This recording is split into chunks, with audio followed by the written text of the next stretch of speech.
Hello নরসিংদীবাসী, আজকে আপনাদের বিখ্যাত ড্রিম হলিডে পার্কের ডিজে জিকু পলের ওয়াটার পার্ক এবং কেবল কারকে তুলে ধরা হবে। তো চলুন সম্পূর্ণ ভিডিওটি শুরু করা যাক।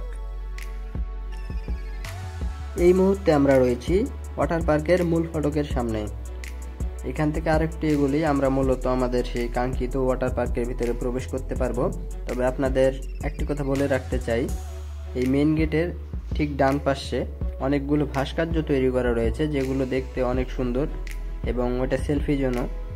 ওইখানে সেলফি তোলার জন্য অনেকগুলো ভাস্কর্য আছে, যেগুলো আপনার মনকে মুগ্ধ করে তুলবে। এই মুহূর্তে আমরা যেখানে রয়েছি এটা মূলত মেইন গেট ওয়াটার পার্কে প্রবেশ করার। এইখানে টিকিট দেখানোর পর ওয়াটার পার্কে প্রবেশ করতে হয়। এখন আপনারা যে ভিউটা দেখতে পাচ্ছেন এটা মূলত কোনো ড্রোন ভিউ না, এটা কেবল কার থেকে শ্যুট করা মোবাইলের ভিডিও। আপনারা দেখতেই পাচ্ছেন এখানে কতটা ভিড় রয়েছে, যে যার মতো আনন্দে মেতে রয়েছে, যে যার মতো রাইডগুলো ব্যবহার করতেছে। অনেক ভালো লাগছে হয়তোবা সবার। আমার উপর থেকে ভিডিও ধারণ করতে ভালো লাগছে, তবে ভিতরে প্রবেশ করব তখন আরও বেশি ভালো লাগবে। ওয়াটার পার্কে প্রবেশ করার পর আসলে এখানে ভালোভাবে ভিডিও বানানো হয়নি, কারণ আনন্দে মেতে গেছিলাম। এনজয় করব না ভিডিও বানাবো, যাই হোক আপনাদের সুবিধার্থে হালকা একটু শট নিয়েছিলাম। আপনারা এই মুহূর্তে ড্রোন শটের মতো যে ভিডিওটি দেখতে পাচ্ছেন, আমি পূর্বেই বলেছি এই ভিডিওটি মূলত কেবল কার থেকে শ্যুট করা হয়েছে।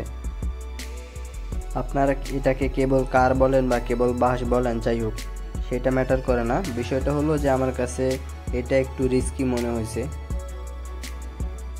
আপনারা যারা অনেক অ্যাডভেঞ্চার পছন্দ করেন তাদের জন্য কেবল কারটা অনেক ভালো হবে, তবে কেবল কার আমার কাছে সুবিধার মনে হয়নি, কারণ একটু রিস্কি। বলা যায় না, যদি ভুলবশত কোনো কারণে যদি পড়ে যায় তো লাইফ শেষ। পার্কটিতে আসলে অনেক এনজয় করেছি, বলার মতো না। আপনারা দেখতেই পাচ্ছেন দৃশ্যগুলো কতটা সুন্দর।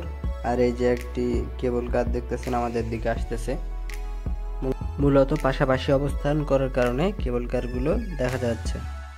এই কেবল কার রাইডে উঠলে আপনারা পার্কের এক মাথা থেকে অপর মাথা পর্যন্ত প্রায় অনেক কিছুই দেখে ফেলতে পারবেন খুবই অল্প সময়ের মাঝে। কেবল কার থেকে অনেক ভালো ফিল আসে, সব কিছুই মোটামুটি অনেক ভালোভাবে দেখা যায়, দেখতে অনেক সুন্দর লাগে। দৃশ্যগুলো দেখতে আমাদের অনেক ভালো লাগছিল, অনেক এনজয় করছিলাম।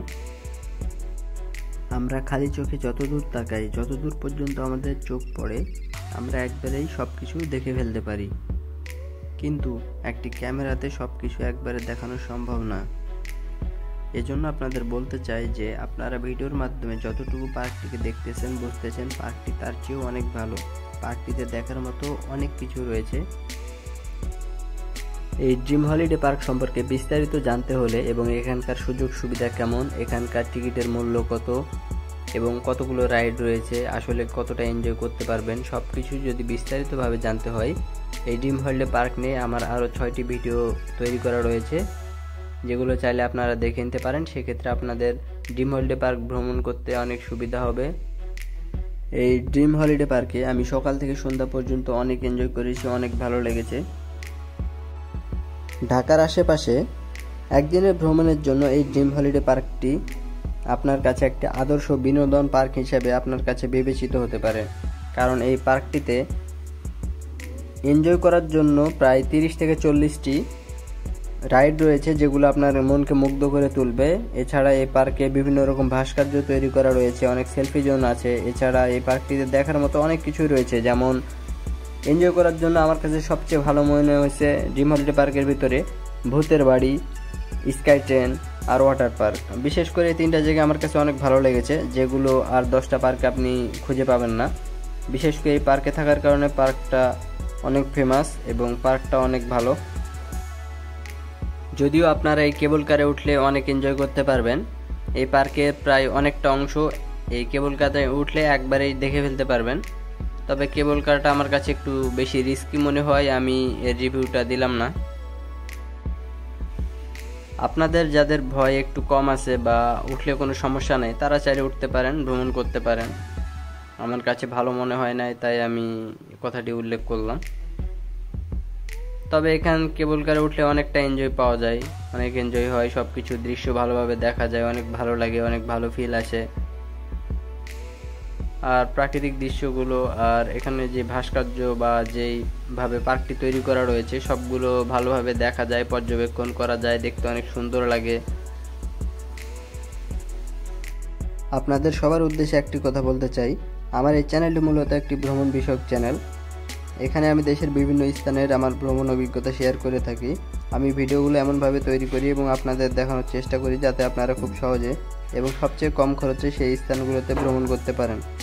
আমার ভিডিওগুলো দেখলে সেই স্থান সম্পর্কে সুস্পষ্ট ধারণা পাবেন, যা আপনার ভ্রমণকে অনেকটা সহজ করে দেবে। আপনারা যারা আমার চ্যানেলে নতুন আছেন এবং এখন পর্যন্ত চ্যানেলটি সাবস্ক্রাইব করেনি, তারা চ্যানেলটি সাবস্ক্রাইব করে বেল আইকনটি অন করে দিবেন। ধন্যবাদ। আসসালামু আলাইকুম।